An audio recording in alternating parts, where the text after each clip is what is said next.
Paz do Senhor a todos, estamos aqui para divulgar para vocês a atividade do Desafio Jovem que foi passada para nós pelo nosso coordenador, a qual consiste em montarmos uma mesa redonda para debatermos os assuntos que estudamos no Simpósio de Doutrinas do ano 2016. Confiram aí, sei que vocês vão gostar.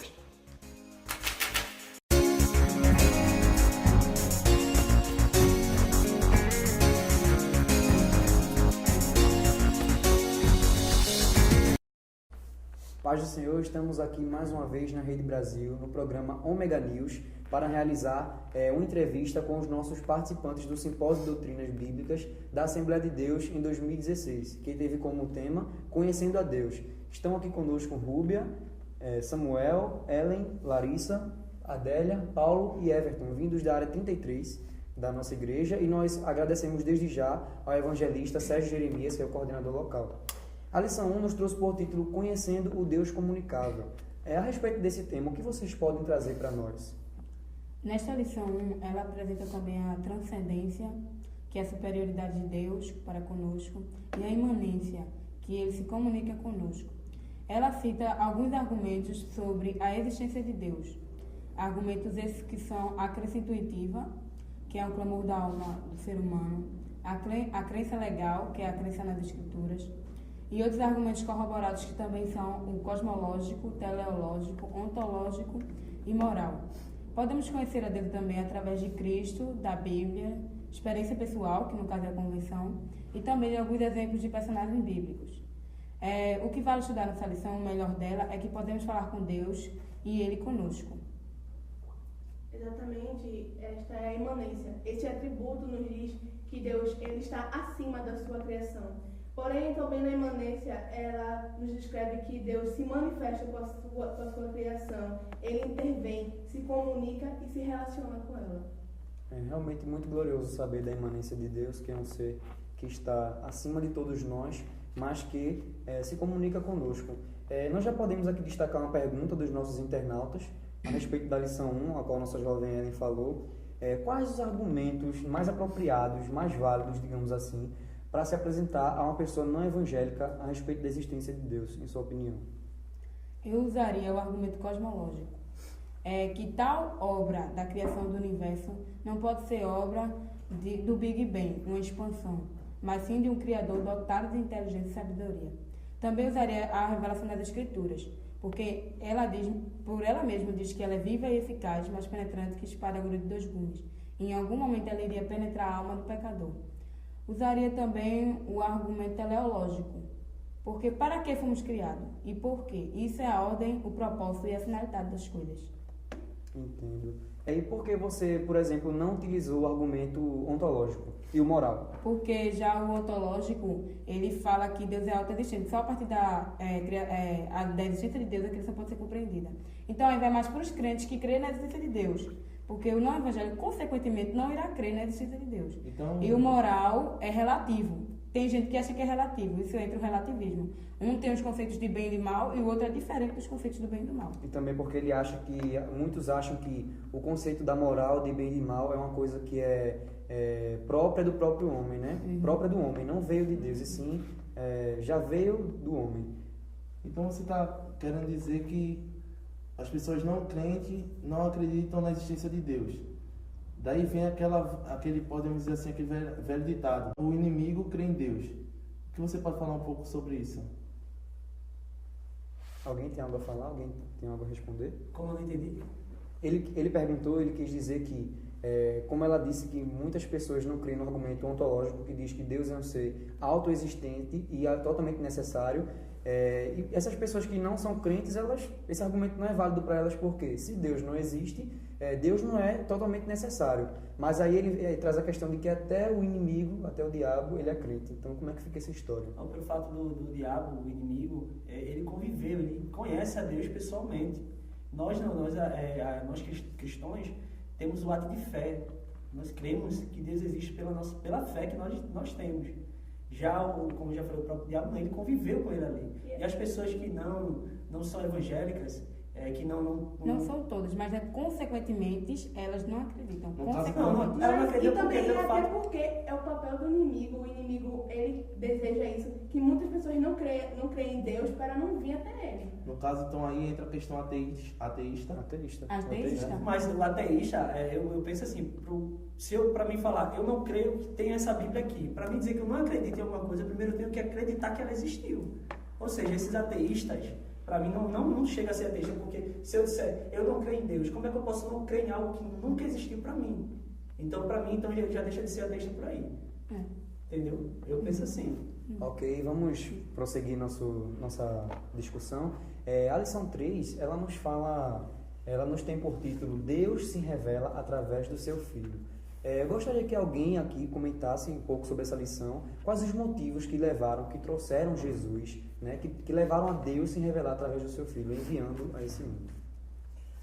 Primeiramente, a lição fala que ele veio para revelar o Pai, morrer por nossos pecados, por seu grande amor, e reconciliar com Deus, nos reconciliar com Deus. No caso, através de sua morte de cruz, ele teve aquele todo sofrimento, toda a sua dor que ele passou por nós, foi só para nos reconciliar com Deus. No caso, esse ele aí que você está falando é Jesus. No caso, quando vem a primeira profecia messiânica, lá dita no Gênesis. No caso, quando a mulher vai ter um filho e esse filho irá pisar a cabeça da serpente. Isso mesmo. E até porque a palavra de Deus diz que por um pecado entrou pelo homem, e por um homem ela tem que sair, que no caso, primeiro foi Adão e depois foi Jesus. Certo? Alguém tem mais algo a acrescentar? Não, como já foi dito, só complementando, né? Aí foi feita a reconciliação. Jesus veio ao mundo, né? Consequentemente, né? Como homem, e como homem também, além de homem, 100% homem, 100% Deus, logicamente. E ele ali morre, tem aquela morte de cruz. Nesse momento, o véu Do tempo se rasga. E hoje em dia, nós temos a possibilidade de ter a certeza de quando dobrarmos o nosso joelho, entender e saber que Deus ele está nos ouvindo. Isso foi uma grande promessa que foi feita e se cumpriu. Nós temos hoje essa possibilidade de conversar com Deus, como já foi falado. Amém. Eu posso trazer até um questionamento, né, a respeito desse tema. Se Deus ele sabe de todas as coisas, por que ele criou o homem, podemos dizer assim, a respeito da onisciência de Deus? O que vocês podem falar sobre ela e também responder por que ele criou o homem mesmo sabendo que ele iria pecar? Primeiramente, eu quero saber se Deus criou o homem sabendo que ele iria pecar. Qual é a opinião de vocês sobre isso? Deus sabia que ele iria pecar, até porque isso faz jus ao atributo que ele tem, que é somente a ele, incomunicável, que é a onisciência divina. Também chamamos de onisciência, né? É o atributo pelo qual Deus conhece a si próprio, conhece a tudo, conhece o futuro, o passado, o presente. Ele conhece de maneira perfeita, imediata, simultânea e completa. Né? A onisciência de Deus, ele é soberano, ele sabe todas as coisas. Então ele sabia que o homem iria pecar. Mas aí dizer que é porque ficou um pouco aberto. A gente está falando aqui, aí diz que Deus criou o homem sabendo que ia pecar. É como se a gente aqui estivesse dizendo que Deus criou o homem para pecar. Mas a gente sabe que... Como se a gente estivesse dizendo que Deus criou um homem, criou uma coisa falha. Né? Criou... Mas então, esse é exatamente o questionamento. Por que Deus nos criou mesmo sabendo que nós iríamos pecar? Qual é o elemento, né, que explica esse fato? Aí entra o livre-arbítrio. Porque se ele fosse criar uma coisa para não pecar, para servir somente a ele, seria uma coisa monótona. Ele queria uma pessoa que servisse a ele de todo o coração. Voluntariamente. Né? Voluntariamente. E isso já existe, no caso dos anjos, já estão ali para adorar ele. Caso não tenha livre-arbítrio. Obrigatoriamente. Já a gente temos o livre-arbítrio. Então, de seguir o que é certo e o que é errado, de Ou o que é adorar certo, o que é Ou não adorar. Então, concluindo essa parte, nós podemos dizer que Deus, ele criou o homem sim, sabendo que o homem iria pecar, porém, pelo seu infinito amor e sua infinita misericórdia, ele permitiu, né, que esse homem fosse criado. Ele criou o homem justamente porque ele amou o homem de uma forma incondicional e inexplicável. É aquele fato de eu não posso criar uma criatura pré-programada e exigir dela amor voluntário, porque eu já programei ela para me amar. Então, ele quer ter de nós amor voluntário. Então, é isso que nós podemos concluir dessa... Pronto. Então, a respeito da lição 5, que ela nos fala sobre a imutabilidade divina.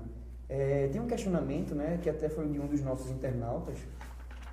Deus, a palavra de Deus nos diz em Gênesis que Deus se arrependeu de ter criado o homem. E aí entra uma questão que os ateus eles gostam muito de usar contra a Bíblia, porque a própria palavra de Deus fala que Deus não é homem para que minta, nem filho do homem para que se arrependa. Mas aí em Gênesis fala que Deus se arrependeu. Então, como vocês podem explicar, né, que a lição ela falou sobre isso, esse acontecimento, esse fato? Bom, Deus, ele, como já dito, Deus é um atributo de Deus, ele é imutável. E sua natureza ele não muda. Porque quando a gente sabe que se acontece uma mudança, ela ou é para bom ou é para ruim. Ou seja, se Deus mudasse para melhor, implicaria dizer que no passado ele não era perfeito. E se ele mudasse para pior, ou seja, deixaria de ser santo, deixaria de ser Deus. Deixaria em todos os atributos que são colocados a ele, que ele tem, certo? E quando se fala que Deus ele se arrependeu, a questão é Deus se arrepender. Deus ele reage ao que o homem faz, ou seja, Deus ele tem todo o planejamento, certo? E entrega confiando na mão do homem. Só que o homem, por ser falho, nós por sermos falhos, nós acabamos nos desviando do caminho de Deus. Aí o que é que faz? Deus ele apenas reage. Ele não mudou, ele é imutável, como é dito. Ele não muda, o seu propósito é o mesmo. Porém, a partir da atitude do homem, Deus ele vai reagir. A gente pode colocar como exemplo também Saul. O povo pediu um rei. Deus assim autorizou. Só que Saul começou a se desviar do propósito de Deus.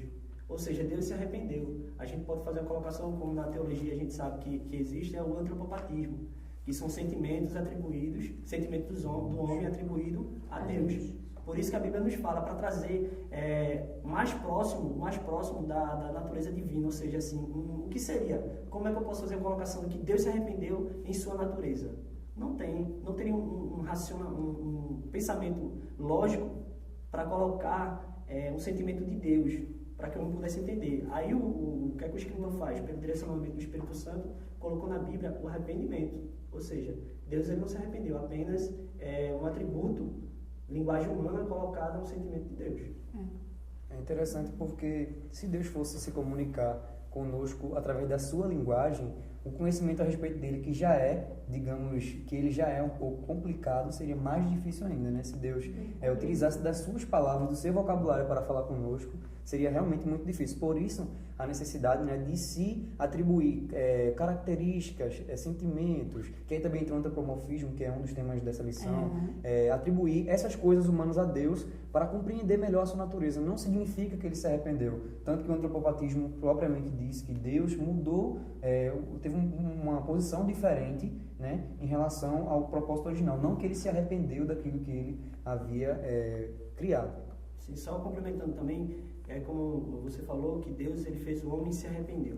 Eu lendo em Gênesis, eu vi ali que Deus ele criou o homem, deu o sopro de vida, certo? Aí quando Deus fala, é um pensamento meu, tá? Quando Deus fala, me arrependo de ter feito o homem, certo? Ele se arrependeu de ter feito o homem, mas o homem tinha uma partícula de Deus. Quando Deus dá aquele sopro de vida ao homem, Deus ele coloca uma partícula dele. E pelo fato do homem ser pecador, mesmo assim, com aquela partícula que está no homem, Deus ele quer reconciliar aquilo. Ele deixou a marca no homem, para que o homem venha a entender que Deus era o Todo-Poderoso, que foi o Criador, e a gente tem algo dele dentro de cada um de nós. Ou seja, ele fala que se arrependeu, mas mesmo por ter se arrependido, ou seja, foi o homem que acabou pecando, Deus reagiu, porém, Deus sabendo que tinha uma partícula dele no homem, ele não destruiu o homem. A gente sabe que veio Noé, toda uma geração, e ali Deus foi preservando a vida humana, preservando. Então, se muitos dizem que Deus se arrependeu de ter feito o homem, então por que não dizer que Deus se arrependeu de não matar o homem? Amém. Não é verdade? Por que não dizer? Porque o pessoal ali que não são cristãos só quer julgar para esse lado. Então, por que eu não posso pensar assim, olha, Deus se arrependeu de ter feito o homem, mas Deus também se arrependeu de não ter matado o homem. A geração continuou e nós estamos aqui hoje, pela misericórdia do Senhor. Como você falou da lição da onipotência de Deus, que é a lição de número 2, nós tinha uma dúvida assim, que muitas pessoas tiveram no período do simpósio, enquanto nós estudávamos, né, para uma avaliação que teve, o poder, se a onipotência de Deus é um atributo incomunicável, né? Aquele que só é pertencente a Deus, ele não divide com ninguém. Então, quer dizer que o poder também é um atributo comunicável? O poder, ele nos dá para nos ajudar. Já todo o poder é somente atribuído a ele, que é um atributo exclusivo dele. E a Bíblia também nos apresenta um Deus como ser todo-poderoso. Esse atributo a gente já sabe que é exclusivo dele e é um privilégio servirmos a esse Deus. É um privilégio saber que mesmo sendo todo-poderoso, ele se comunica conosco, né? E esse conhecimento interessante que ele foi demonstrado, o conhecimento todo-poderoso para Abraão, e Abraão cresceu em diversos aspectos, incluindo a obediência, a fé, a adoração, não é isso? Nós temos aqui a lição 7, que ela falou conhecendo o Deus pessoal. É o fato de que Deus, ele como um ser pessoal, ele quer ter um relacionamento pessoal conosco. O que é um relacionamento pessoal? Eu estar ao vivo, face a face com uma pessoa. Então, a lição nos mostra como exemplo Moisés, né, que teve uma experiência marcante com Deus, que foi a visão da sarça ardente. E a pergunta que chegou aqui dos nossos internautas, que é uma pergunta bastante elaborada e que eu gostaria de saber a opinião de vocês, é a seguinte: nas Escrituras, podemos dizer que é unanimidade o fato de que grandes homens de Deus, para alcançar grandes promessas, o cumprimento de grandes promessas, tiveram que passar por certas experiências. Experiências essas que não foram fáceis, muito pelo contrário, foram provações em sua maioria. Em seu ponto de vista, de quem for responder, é correto afirmar que, para se alcançar o cumprimento de uma promessa, é necessário passar por alguma provação, alguma experiência? Não necessariamente passar por provações, né?